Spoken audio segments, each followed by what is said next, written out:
इसी के साथ पहला एमसीक्यू आपकी स्क्रीन पर है। I am waiting for answers. चलिए,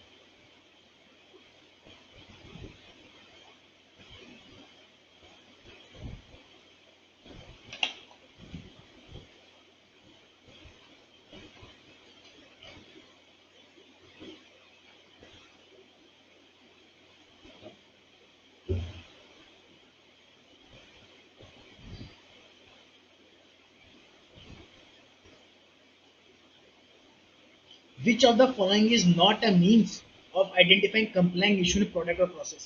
कोई भी प्रोडक्ट है बैंक का, लेट से क्रेडिट कार्ड हो गया, या फिर आपका कोई भी प्रोसेस है बैंक का, विच ऑफ द फॉलोइंग, अगर आपको उसमें से आपको देखने की इस पर्टिकुलर प्रोडक्ट या प्रोसेस के अंदर कोई कंप्लायंस इशू है या नहीं है, so which of the following is not a means, इसमें से कौन सी चीज के माध्यम से आप कंप्लायंस इशू नहीं फाइंड आउट कर सकते? Which of the following is not a means of identifying compliance issue in a product or a process?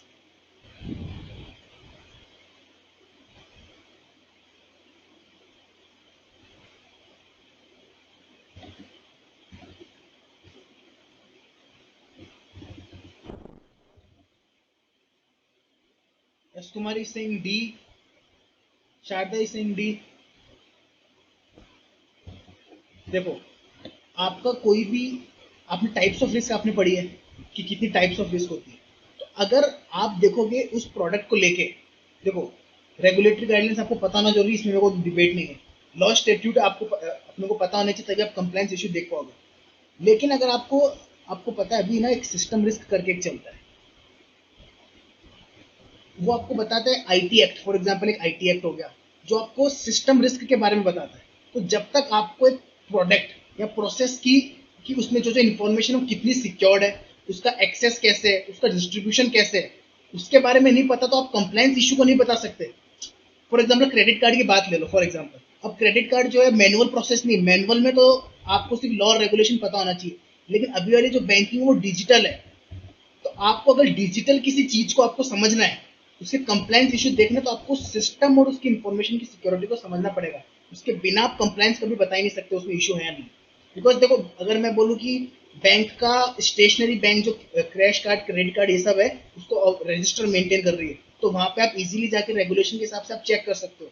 लेकिन अगर मेजोरिटी ऑफ द प्रोसेस आजकल डिजिटल है, तो जब तक आप सिस्टम को नहीं समझोगे कि वो सिस्टम कैसे ऑपरेट हो रहा है इन द सेंस उस सिस्टम की सिक्योरिटी क्या है, इंफॉर्मेशन की सिक्योरिटी क्या है, तब तक कंप्लायंस इशू आप नहीं पकड़ोगे। Because system risk is there, the main reason is system की खुद की एक रिस्क होती है, सिस्टम रिस्क। ये अपन आगे चल के types of risk detailed cover होता है चैप्टर में। so, इसका होगा करेक्ट आंसर इज सी, कि आप कैरेक्टरिस्टिक्स क्या है कि क्रेडिट कार्ड से जो है कस्टमर को क्रेडिट मिल जाता है, उसको क्रेडिट फ्री पीरियड मिल जाता है, उसको कन्वीनियंट है, सिर्फ एक ओटीपी लेना पड़ेगा। प्रोसेस का आप कैरेक्टरिस्टिक समझते हो, उससे आपको कंप्लायंस इशू पता नहीं लगता। So C is not a means for identifying it. वो कैरेक्टरिस्टिक आप समझ रहे हो प्रोडक्ट के, प्रोसेस के कैरेक्टरिस्टिक समझ रहे हो, कितने लोग काम कर रहे हैं, ऑफलाइन है ऑनलाइन है, उससे आप कंप्लायंस इशू कैसे पता लगाओगे? कैरेक्टरिस्टिक्स क्या होता है? मैं बोलूँ आज मेरे ने कोई प्रोडक्ट लॉन्च किया, उसकी कैरेक्टरिस्टिक्स क्या है, तो उससे आपको कंप्लायंस इशू कैसे पता लगेगा?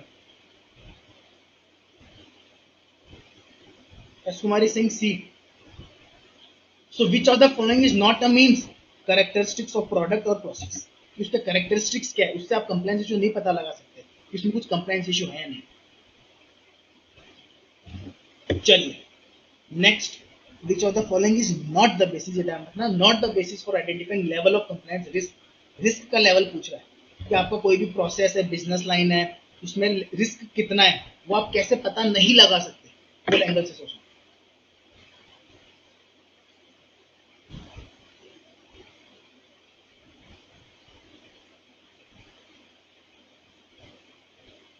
रिस्क अगेन बोल रहा हूँ, रिस्क में हाईलाइट कर रहा हूँ, आपको रिस्क पता लगानी है।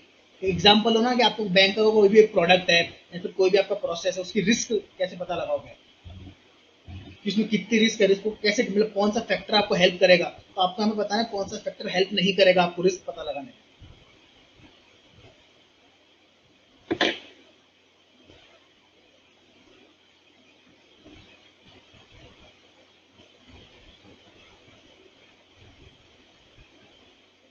तो शायद अगर फॉर एग्जांपल इसमें एक पॉइंट पकड़ता हूं मैं, रेगुलेटरी फोकस।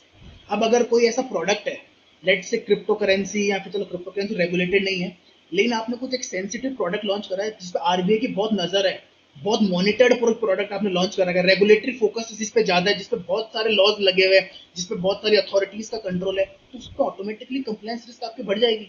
आपको इंश्योर करना पड़ेगा आप थोड़ा सा भी नॉन कंप्लायंट नहीं। इन द सेम वे ऐसी चीज जो डायरेक्टली कस्टमर की सर्विस को इम्पैक्ट करती है, जहाँ पे कस्टमर फुल्ली इन्वॉल्व है, वहां पे आपकी रिस्क आपको देखनी पड़ेगी। बिकॉज अगर आपने कुछ भी नॉन कंप्लायंस किया है जिससे कस्टमर को नुकसान हो गया, तो आपके लिए वो रिस्क बहुत बड़ी है। तो रेगुलेटरी फोकस, यस, ये तो इसी कंप्लायंस को आप डिटरमाइन करते हो कि कितना रेगुलेटरी फोकस है। अगर कोई चीज पे रेगुलेटरी फोकस है ही नहीं, मतलब उस पर कोई लॉज रेगुलेशन ही नहीं है, कुछ है ही नहीं, तो कंप्लायंस आपको ऑटोमेटिक कम हो जाएगी। So A is not the right answer.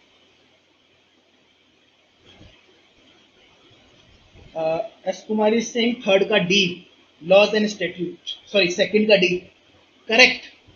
कि लॉ एंड स्टेट्यूट को देख के आप कंप्लेंट रिस्क नहीं बता सकते। वो कंप्लेंट रिस्क आपका होता है, लॉ तो होता है उस जनरल, आपको लॉ क्या है, उस चीज के बारे में लॉ क्या है, उसे आपकी रिस्क कितनी है, उसको आप कैसे मेजर करोगे। फॉर एग्जाम्पल आपको रिस्क देखनी, आपने कंपनीज एक्ट को सही से फॉलो किया ही नहीं किया, तो कंपनीज एक्ट थोड़ी बताएगा आपने फॉलो सही से किया ही नहीं किया। उसके लिए तो आपको खुद को एग्जामिन करना पड़ेगा ना। लॉ को पढ़ के आप नहीं बता सकती कि आप में रिस्क कितनी है। इन द सेंस कि लॉ ऑफ स्टेट्यूट आपका लेवल ऑफ रिस्क नहीं बताते, वो तो आपको देखना पड़ेगा कि आपका रेगुलेटरी फोकस, इस पर कितना रेगुलेशंस लगे तो आपका रिस्क बढ़ जाएगा। तो आपको अपनी एंटिटी का compliance risk laws and statute से पता नहीं लगेगा। सी पे आते हैं, फॉर एग्जांपल बैंक एक्सपोजर। अगर बैंक का एक पर्टिकुलर प्रोडक्ट पे एक्सपोजर ज्यादा है, एक पर्टिकुलर बिजनेस लाइन पे एक्सपोजर ज्यादा है, तो वहां पे कंप्लायंस रिस्क ज्यादा है। कि अगर उसने उसी, फॉर एग्जांपल बैंक का 70% रेवेन्यू क्रेडिट कार्ड से आता है फॉर एग्जांपल, और अगर उसने क्रेडिट कार्ड में कुछ नॉन कंप्लायंस कर दिया, तो बैंक का तो 70% नॉन कंप्लायंस हो गया ना पूरे बैंक का। तो कंप्लायंस रिस्क बढ़ गई। Eight the same time nature of invent activity, कोई एक्टिविटी खुद ही हाई रिस्क की है, तो ऐसे भी पता चलता है। So D is the right answer. तीनों ऑप्शन एक बार वापस एक्सप्लेन कर देता हूँ। रेगुलेटरी फोकस मतलब कितना अथॉरिटीज एंड रेगुलेशंस बने हुए हैं उस पर्टिकुलर प्रोसेस को लेकर, कितनी अथॉरिटीज इन्वॉल्व और कितने लॉज इन्वॉल्व है, तो जितने ज्यादा होगा उतनी कंप्लायंस रिस्क आपकी बढ़ जाएगी। सेकंड है nature of activity, whether highly, activity का नेचर ही ऐसा है कि वो बहुत हाईली रिस्क है, तो आपकी कंप्लायंस रिस्क बढ़ जाएगी। At the same time C, bank exposure to it, अगर बैंक का बहुत ज्यादा एक्सपोजर है तो बैंक का कंप्लायंस रिस्क बढ़ जाएगा। बिकॉज अगर उसने इतना सा भी डिफॉल्ट किया तो बैंक का जो मेजोरिटी नॉन कंप्लायंस हो जाएगा, बिकॉज बैंक का एक्सपोजर बहुत ज्यादा है। So D is the right answer, law and statutes. I hope it's clear. चलिए नेक्स्ट एमसीक्यू आपकी स्क्रीन पर।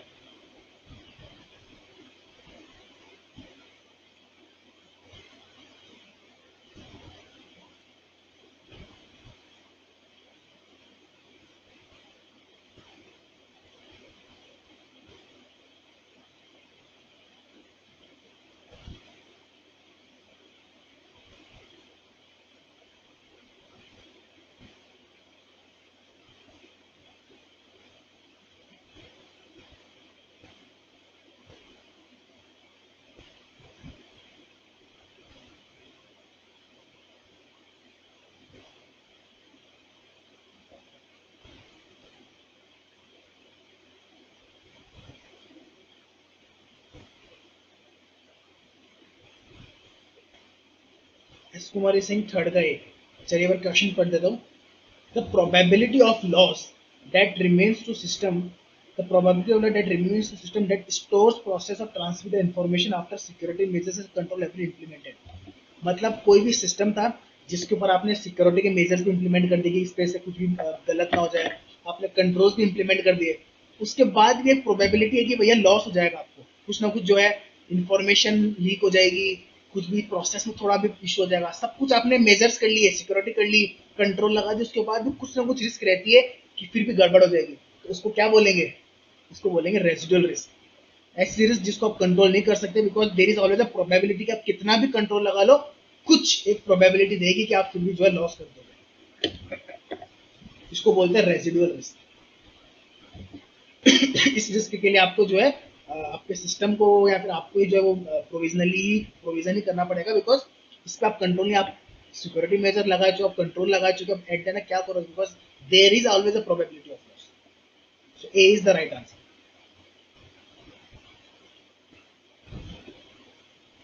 अनुज सिंह थर्ड का डी। अनुट A, residual risk after the security measures and controls have been implemented.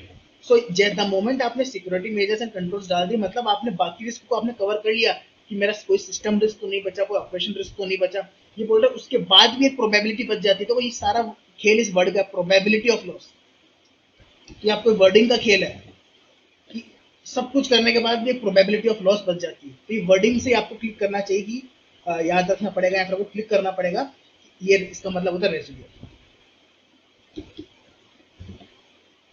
So A is the right answer. I hope ये clear है। चलिए next MCQ आपकी screen पर, एक बार आप कंफर्म कर दीजिए अभी तीनों एमसीक्यू क्लियर है। एक्चुअली थोड़ा लेट स्टार्ट हुआ था सेशन, तो I will be bit fast, but anyways not an issue, timely upon complete कर ही लेंगे।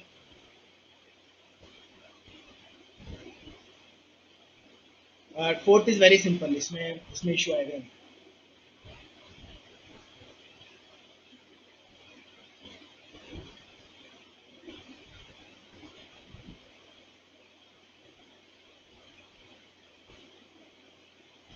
शारदा सिंह सी, एक बार क्वेश्चन पढ़ लेते हैं।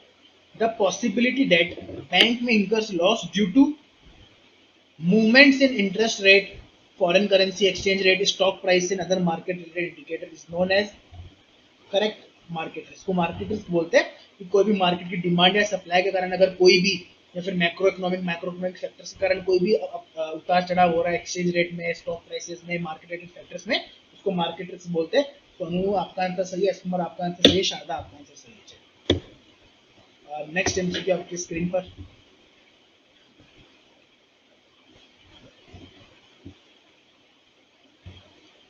Again this is also very simple, very easy, easily आप बता सकते हो।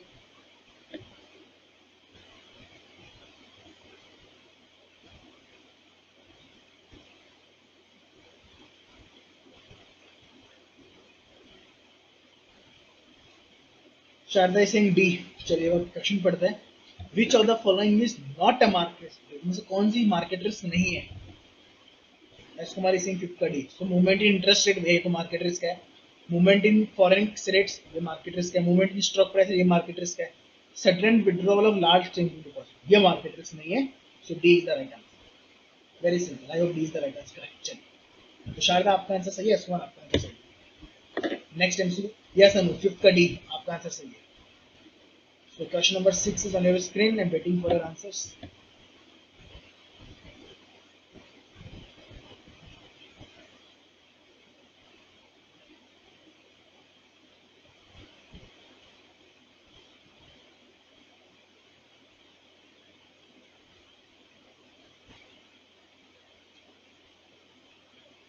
Again, this is also very simple. थोड़ा बस आपको चार ऑप्शन पढ़िएगा और कॉमन सेंस के हिसाब से जवाब दे दीजिएगा। एक चीज मैं हाईलाइट कर दूंगा बस, which of the following is not an operation. So operational risk कौन सी है जो बैंक के डे टू डे ऑपरेशन या बैंकिंग ऑपरेशंस से में जो है नहीं आती।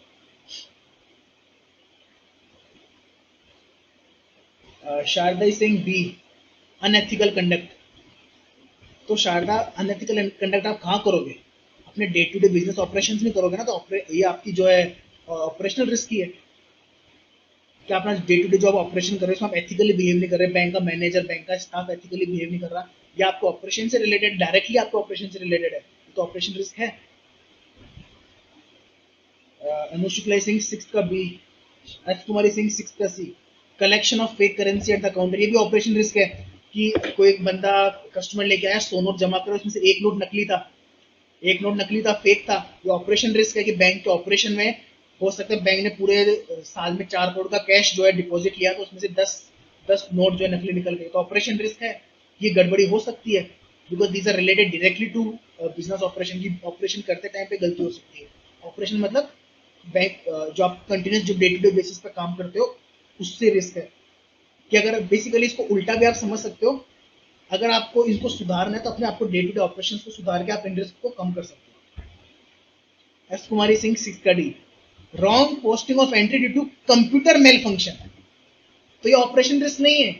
अगर मैं इतना ही लिख देता ना, wrong posting of entry due to by employees या फिर ड्यू टू वर्क प्रेशर, इस टाइप की चीज लिखते ना, बाय वर्क प्रेशर या फिर ड्यू टू जो है बाय एम्प्लॉइज, तो वो ऑपरेशन हो जाता है। यहाँ पे क्या बोला है, wrong posting of entry due to computer malfunction, कि आपका कंप्यूटर खराब हो गया इसलिए आपने गलती एंट्री की। इसमें ऑपरेशन वालों की कोई गलती नहीं भाई, हम तो सही पास कर रहे थे, आपका कंप्यूटर गलत था इसलिए हमारी एंट्री गलत पास हो गई, हमने ऑपरेशन में कोई गड़बड़ी नहीं करी, हमको एंट्री अच्छे से आती है। So D is the right answer. अब ये बताइए कौन सी रिस्क होगी? ऑपरेशन तो नहीं है, बताइए कौन सी रिस्क होगी? ऑपरेशन तो नहीं है लेकिन कौन सी रिस्क है? ऑपरेशन रिस्क नहीं है लेकिन कौन सी है उसका नाम बताइए। Correct S Kumar, D is the right answer. Sharda, Anu, I hope आपको क्लियर है। ऑपरेटिंग तो नहीं है लेकिन कौन सी है एस कुमार या अदर पीपल प्लीज बताइए। System risk, correct correct, system risk. ये ऑपरेशन रिस्क नहीं, सिस्टम रिस्क है। अगेन अगर मैं इसको हटा देता और फिर पूछता रॉन्ग पोस्टर को एंट्री, तो ये ऑपरेशन रिस्क में आ जाता। तो आई होप ये आपको क्लियर है, ये सिस्टम रिस्क का पार्ट है कि आपके कंप्यूटर खराब हो रहे हैं, मेल फंक्शन कर रहे हैं, कुछ वायरसेस है उनके अंदर, इसके कारण हम गलत एंट्री पास कर रहे हैं, इसमें ऑपरेशन हमारी गलती नहीं है। तो इसी के साथ फर्स्ट क्वेश्चन आपकी स्क्रीन पर फॉर एबीएम। चलिए,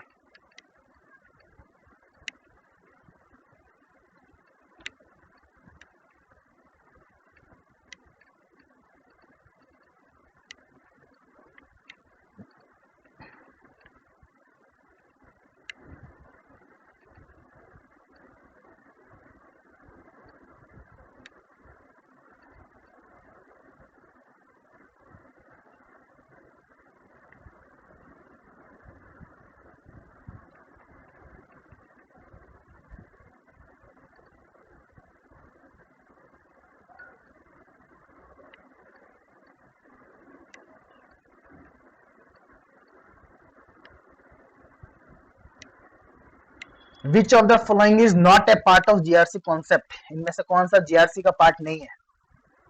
Sharda Singh C, S Kumari Singh B. तो भैया मैं बता दूं, Sharda C is not the right answer. GRC का मतलब होता है governance, risk and compliance, GRC. तो इसमें जो है रेगुलेशन इसका पार्ट नहीं है, governance, risk and compliance. Governance, risk and compliance इसका पार्ट है, विच इज नॉट पार्ट, तो regulation is not the part. S Kumar आपका आंसर सही है, बट देख लेते जीआरसी क्या है। Growing regulatory environment, higher business complexity, increased focus on accountability led enterprise to pursue a broad range of governance, risk, and compliance initiatives across the organization. These initiatives are uncoordinated in an era where risks are interdependent and controls are shared. As a result, initiatives get planned and managed in silos, which potentially increase the overall business risk of the organization. In addition, parallel compliance risk initiatives lead to duplication. वही बात है कि आप make sure करिए आप overall अपने organisation का governance देख रहे हो, रिस्क को मेजर कर रहे हो, और कंप्लायंस अपनी फुल्ली कंप्लायंट, जितने भी कंप्लायंस इश्यू उनको आप सॉल्व कर रहे हो। तो मेजरली आपको अपने बिजनेस को अगर रेगुलेटरीली आपको चेक रखना है, तो आपके पास गवर्नेंस स्ट्रक्चर होना चाहिए, आपके पास रिस्क आप प्रॉपर्ली असेस करो और मैनेज करो, एट द सेम टाइम आपका you should be fully compliant. So this is known as GRC framework. Regulation is not part. Regulation already जो है कंप्लायंस में कवर्ड हो जाती है, जो रेगुलेशन है ये ऑलरेडी जो है कंप्लायंस में कवर्ड हो जाती है। सो जीआरसी का मतलब होता है governance, risk and compliance. So B, S Kumar आपका आंसर सही है, बी। चलिए, आई होप ये क्लियर है। नेक्स्ट एमसीक्यू आपकी स्क्रीन पर।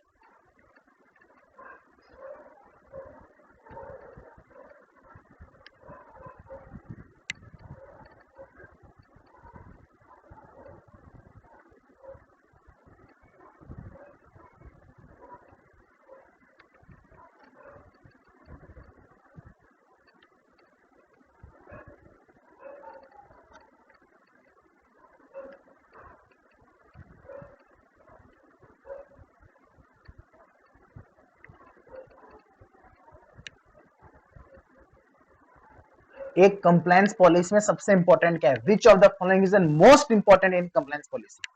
चारों इंपॉर्टेंट है। Which of the following is most important, कि इसके बिना तो चाहे बाकी चीजें फिर अच्छी भी कर लोगे, अगर यही प्रेजेंट नहीं है तो आपकी कंप्लायंस पॉलिसी का कोई सेंस ही नहीं है। कि ये सबसे प्राइमरी कंडीशन है, अगर ये कंडीशन आपकी फेल होगी तो आगे आप जब बाकी टेस्ट, बाकी चीजें अच्छी कर भी लोगे तो भी आपकी compliance policy effectively and efficiently जो है लागू नहीं हो पाएगी ऑर्गेनाइजेशन में। तो विच is the most important? S Kumari Singh second का भी, integration across the enterprise is the key. कि पूरा ऑर्गेनाइजेशन में सब जो है इंटीग्रेशन, इंटीग्रेटेड रहे, सारे प्रोसेस जो है जुड़े हुए रहे। So S Kumar, B is not the right answer. B is an important but not most important. B is not the right answer. हालांकि नेक्स्ट स्लाइड पे मैंने डिटेल में रख रखा है जो है चारों का मतलब और वगैरह वो अपन देखेंगे, बट मैं चारों एक बार विदाउट दैट कॉन्सेप्ट आप जो है ट्राई करने का कोशिश करें।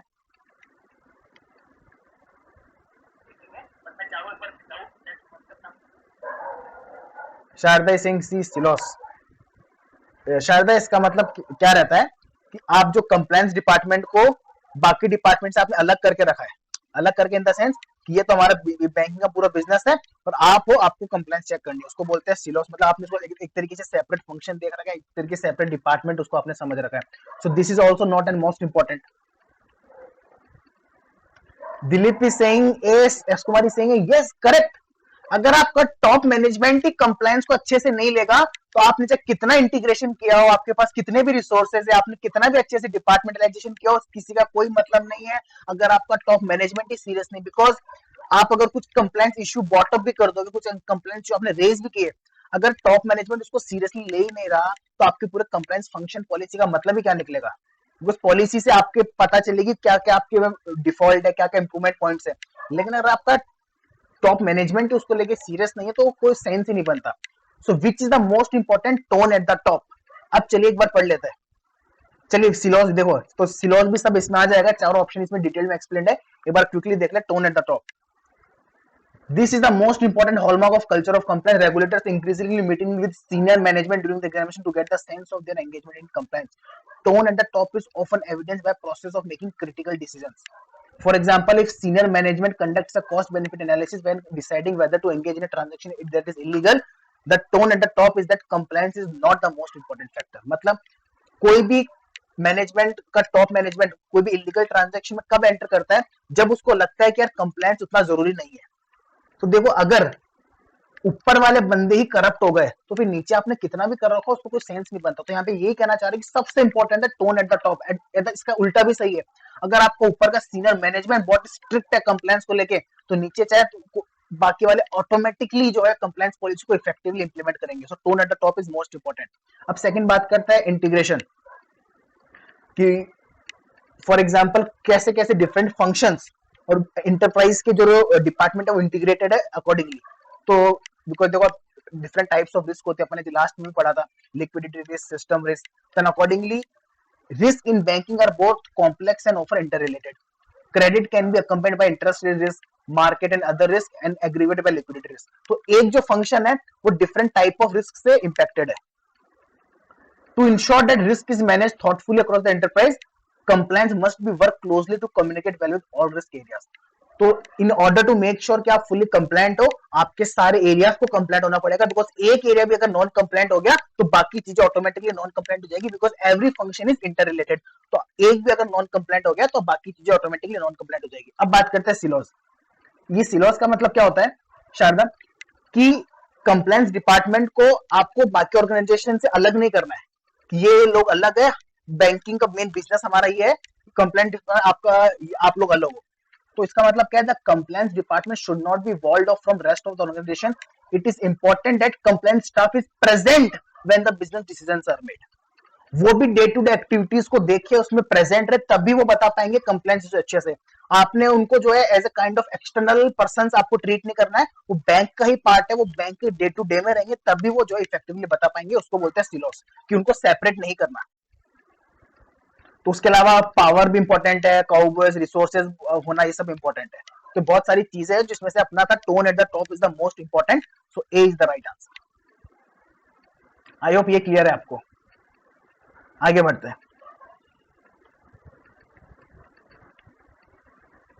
विच of the following is not a part of whistle blower policy. तो सबसे पहले बता दीजिए आपको क्या क्लियर है विसल ब्लोअर पॉलिसी क्या होता है, या फिर मैं एक बार क्विकली एक्सप्लेन कर दूं, बिकॉज आने वाले आई थिंक एक या दो एमसीक्यूज विसल ब्लोअर पॉलिसी पर ही है। अगर आपको इसका मीनिंग नहीं पता तो आप बता दीजिए, मैं क्विकली एक्सप्लेन कर दूंगा, उसके बाद अपन आगे के एमसीक्यूज अटेम्प्ट करेंगे। क्विकली बता दीजिए विसल ब्लोअर पॉलिसी आपको क्लियर है या नहीं है।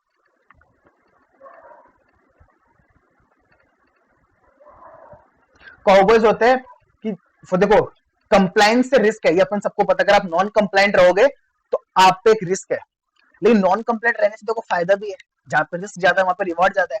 तो क्या ऑर्गेनाइजेशन जो बंदे ज्यादा रिस्क ले रहे हैं कंप्लायंस नॉन कंप्लायंट करके बैंक का फायदा कर रहे हैं, क्या उनको रिवॉर्ड कर रही नहीं कर रही, उसको बोलते हैं काउबॉयज।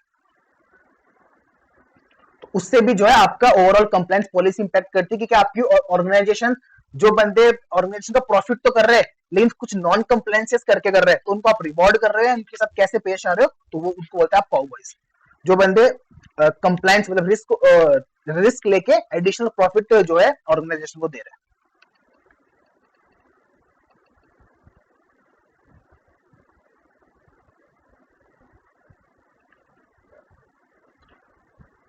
सो विसल ब्लोअर पॉलिसी, एक बार आप इसका तो ऑप्शन बता दीजिए, मैं क्विकली बार एक्सप्लेन कर ही देता हूँ विसल ब्लोअर पॉलिसी क्या होता है। चलिए देखिए, विसल ब्लोअर पॉलिसी में क्या होता है, देखो एक बड़ा ऑर्गेनाइजेशन है जिसमें टॉप पे मैनेजमेंट बैठता है, उसके नीचे फिर सीनियर मैनेजमेंट है, उसके नीचे फिर जो है ऑपरेशनल मैनेजर्स है, उसके नीचे सुपरिटेंडेंट है, उसके नीचे फिर जोनल, मतलब बहुत सारी हायरार्की है।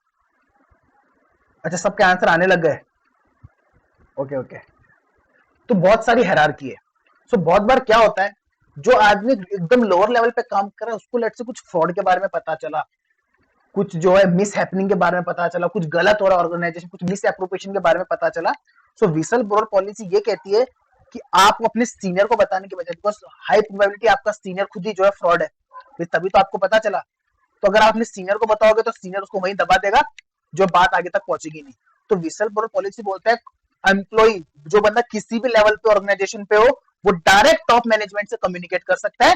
कोई भी ऑर्गेनाइजेशन का इशू है, कोई भी फ्रॉड है, कोई भी मिस हैपनिंग है, कोई भी मिस एप्रोप्रिएशन है, उसको बॉटअप कर सकते हैं। उसको बोलते हैं विसल ब्लोअर पॉलिसी। एक मैकेनिज्म होती है जो कि कॉर्पोरेट गवर्नेंस का ही पार्ट होती है, जिसके द्वारा जो बंदा किसी भी लेवल पर ऑर्गेनाइजेशन में, चाहे लोवेस्ट तो लोवेस्ट, हाईएस्ट से हाईएस्ट, वो डायरेक्ट टॉप मैनेजमेंट को इशू बॉटअप कर सकता है। कोई भी इशू है, फ्रॉड है, उसको बॉटअप कर सकता है। तो चलिए अब बात करते हैं which of the following is not a part of whistle blower policy. और whistle blower a wrong or ethical practice, an authority and a structure.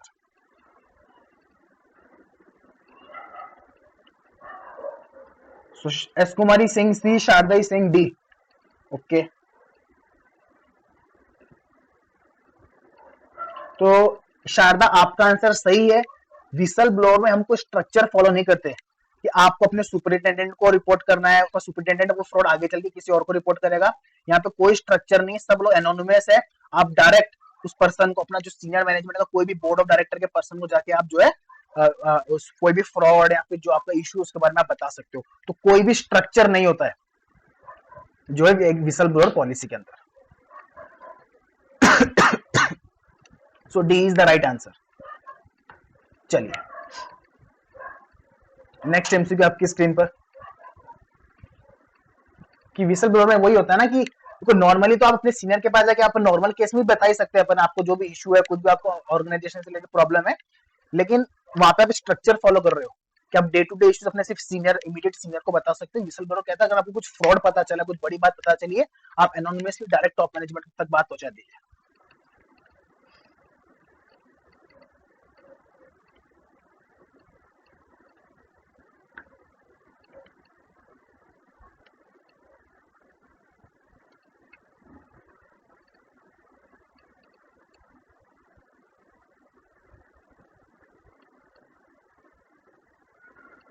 Sharda Singh B and S Kumari Singh C.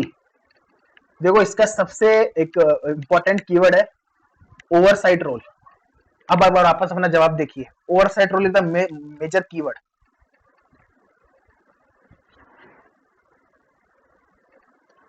And S Kumar यहाँ पे बिजनेस रिस्क बोला है, business risk,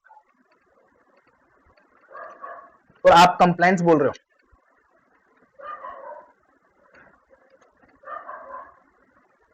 कि overall business risk को manage और mitigate करने आप ओवरसाइट कर रहे हो, जिसमें आप सारे फंक्शंस को भी ओवरव्यू कर रहे हो, सारी चीजों को आप देख रहे हो, ताकि आपको मोटा मोटी आपके पूरे बिजनेस की कितनी रिस्क है उसके बारे में आपको पता चलता है। तो बिजनेस रिस्क का एक पार्ट होता है सिर्फ कंप्लायंस रिस्क, सिस्टम रिस्क और भी बहुत तरीके की रिस्क होती है।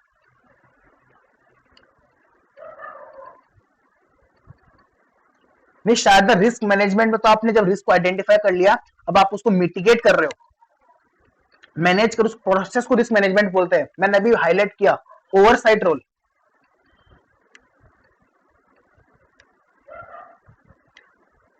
रिस्क मैनेजमेंट का तो 100% काम ही यही होता है, manage and mitigate the risk, कि आपको कोई ना कोई प्रोसेस इंप्लीमेंट करोगे, आप कुछ ना कुछ एक्शन लेके रिस्क को कम करोगे, इनका तो मेन ही काम होता है। यहाँ पे मैं पूछ रहा हूँ कि ये काम भी मैनेज एंड मिटिगेट करना भी इसका पार्ट होता है, is an part of oversight role. Again मैं बोल रहा हूँ, इसमें पूरा ये ओवरसाइट का मतलब होता है ऊपर ऊपर से आप चीजों को देख रहे हो पूरे को।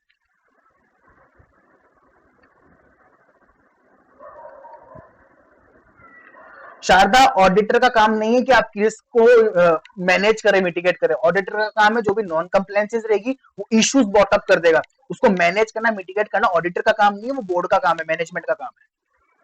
सो करेक्ट आंसर है, उसको बोलते हैं गवर्नेंस, जिसको अपन जो है कॉर्पोरेट गवर्नेंस बोलते हैं कंपनीज के केस में, जिसमें जो है जितनी भी आपकी जो कमिटीज होती है ना, इवन ये विसल ब्लोअर पॉलिसी, उसके अलावा जितनी भी आपकी कमिटीज होती है, remuneration committee, stakeholder committee, relationship committee, investor committee, ये सब आपकी गवर्नेंस में आती है, कॉर्पोरेट गवर्नेंस, कि जिसके माध्यम से आप पूरे बिजनेस की रिस्क, उसमें कंप्लायंस आ गया, आपका सिस्टम आ गया, आपके रेगुलेटर आ गया, लीगल रिस्क आ गया, ऑपरेशन रिस्क आ गई, आप पूरे बिजनेस को जो ओवरव्यू तौर पे देखते हो और समझते हो, उसको बोलते हैं governance, governance of A business. इसलिए आप देखना कोई भी लिस्टेड एंटिटी में सबसे इंपॉर्टेंट होता है उसका कॉर्पोरेट गवर्नेंस कैसा है, बिकॉज जिसका कॉर्पोरेट गवर्नेंस अच्छा है ना, वो ओवरऑल वो एंटिटी जो है कभी भी एकदम अचानक से जो है नॉन कंप्लायंट नहीं हो जाती, उसका बिजनेस अचानक से जो है बंद नहीं हो पाता। सो एक governance is the right answer. Oversight role, oversight का मतलब क्या होता है, ऊपर ऊपर से आप पूरा देख रहे हो, बेसिकली ये एक सीनियर मैनेजमेंट के लिए होता है। तो जितनी भी जो कमिटीज होती है ना, वो डायरेक्टली सीनियर मैनेजमेंट को रिपोर्ट करती है। तो जितनी मैंने कमिटीज का नाम दिया ना, ये लोग डायरेक्ट सीनियर मैनेजमेंट को रिपोर्ट करते हैं, और उनकी रिपोर्ट के माध्यम से सीनियर मैनेजमेंट को ओवरसाइट पता चल जाता है मेरे ऑर्गेनाइजेशन में क्या चल रहा है, मोटा मोटी मेरे बिजनेस में कितना रिस्क है। So A governance is the right answer. I hope ये क्लियर, एक बार आप क्विकली कंफर्म कर दीजिए, मैंने जो है थोड़ा समझाने का क्विकली ट्राई किया, बट आई होप ये आपको क्लियर है। ओवरसाइट रोल पूछा, द मेन कीवर्ड यहाँ पे यही है।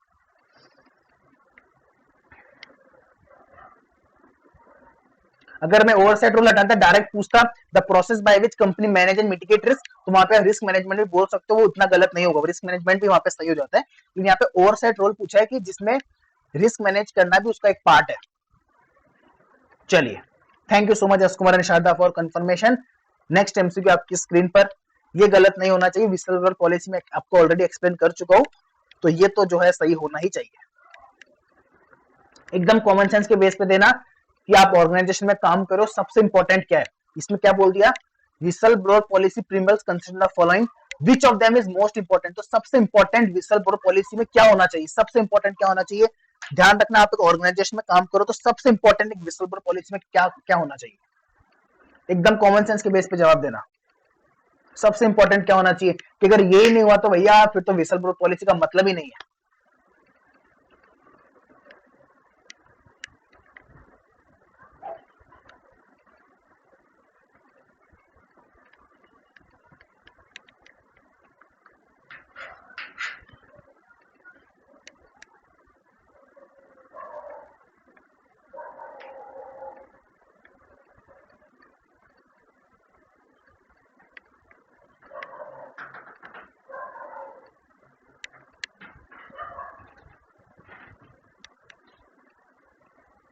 Sharda is saying A, S Kumari saying B. देखो प्रैक्टिकली सोचते हैं, ऐसा समझो आप एक बड़ी ऑर्गेनाइजेशन में काम कर रहे हो, आप एक लो लेवल पे काम कर रहे हो, आपको पता चल रहा है कि आप लोगों की जो है सैलरी 20,000 है, जो बुक्स के अंदर ये लोग क्या जहां से भी इनका जो एचआर पेरोल प्रोसेसिंग होता है वो 20,000 प्रोसेस करता है, लेकिन जो ट्रेजरी डिपार्टमेंट है वो 10,000 विड्रॉ करके आपको सिर्फ 10,000 रुपए दे रहे हैं। या फिर आपको कुछ और फ्रॉड पता चला कि ये लोग ट्रेनिंग के नाम पे बहुत सारा खर्चा उठाते हैं, लेकिन आपकी ट्रेनिंग नहीं हो रही, ये सिर्फ आउटसाइडर पार्टी से बिल लेते हैं और उनको पैसा दे देते हैं, और फिर उस पैसे से उनसे वापस कैश में ले लेते हैं। मतलब आपको कोई ना कोई फ्रॉड के बारे में पता चला, आपको पता चला इमीडिएटली, आपको जो सीनियर है वो उसने जो कंपनी का जो माल है, रॉ मटेरियल, वो कहीं बाहर बेच रहा है चोरी में, तो सबसे पहले आपका कंसर्न क्या रहेगा कि आप कंप्लेन तो कर दोगे सीनियर मैनेजमेंट को, भैया मेरा नाम बीच में नहीं आना चाहिए। आपका सबसे पहले कंसर्न यही रहेगा, आप अपने इमीडिएट सीनियर की कंप्लेन आप डायरेक्ट टॉप मैनेजमेंट में कर रहे हो, आपका सबसे पहला कंसर्न क्या रहेगा, भैया मेरा नाम बीच में नहीं आना चाहिए। Anonymity of the informant will be maintained. This is the most important. This is the most important. भैया मेरा नाम बीच में नहीं आना चाहिए, कि ऑथेंटिसिटी, कि वो बात सही है नहीं सही है वो कंफर्म कर लेना, तुम बाद में कर लेना। अप्रोप्रिएट डिसिप्लिनरी एक्शन तुम लोगे नहीं लोगे मेरे सीनियर के खिलाफ, वो तुम्हारा चॉइस है। मैं सही बोल रहा हूँ गलत बोल रहा हूँ उसको वेरीफाई कर लेना, तुम्हारा चॉइस है। भैया मेरा नाम बीच में नहीं आना चाहिए, बस ये ध्यान रखना। अगर वो बोलते हैं मैं तेरा नाम डिस्क्लोज कर दूंगा, तो लोग विसल ब्लोअर पॉलिसी का जो है उसका फायदा उठाने छोड़ देंगे। लोग फिर जाके रिपोर्ट ही नहीं करेंगे कि भैया टॉप मैनेजर को रिपोर्ट करके क्या फायदा, वो तो इग्नोर, कल को उसने इग्नोर कर दिया फैक्ट को, तो मैनेजर तो इसके साथ ही तो मेरे को काम करना है, इसी सुपरिटेंडेंट के साथ काम करना है, तो मेरी जिंदगी हैरान कर देगा। तो सबसे इंपॉर्टेंट होता है कि आपकी जो आइडेंटिटी एनोनिमस हो। Okay okay, S Kumari Singh you have mistakenly send, okay okay, so fifth का ए इज द राइट आंसर। तो शारदा आपका आंसर सही है, एस कुमार आपका आंसर सही है, ए इज द राइट आंसर। तो आई होप ये तो जिसको विजुअल वर्बल पॉलिसी का जो है कॉन्सेप्ट क्लियर है वो इजीली बता सकता है कि एनोनिमस बहुत इंपॉर्टेंट है, कि उसका नाम जो है सबके सामने नहीं आना चाहिए। तो इसी के साथ आज का सेशन एंड करते हैं। Thank you so much for watching. I hope session आपके लिए फ्रूटफुल रहा होगा। जो स्ट्रीम में देख रहे हैं वो लाइक कर दीजिए स्ट्रीम को, और जो वीडियो में देख रहे हो वीडियो में लाइक कर दीजिए। आपको कुछ भी क्वेरी है, कुछ भी फीडबैक आप कमेंट में लिख सकते हैं। उसके अलावा आई होप सेशंस आपके लिए यूजफुल आ रहे होंगे सारे, आपकी प्रिपरेशन अच्छी चल रही होगी। उसके अलावा आपका कोई भी आपका फीडबैक है, कुछ भी आपका क्वेरी है, कोई भी आपका डाउट है, आप प्लीज कमेंट में लिखिए। Will be looking after all the comments. Thank you so much guys for joining, thank you so much.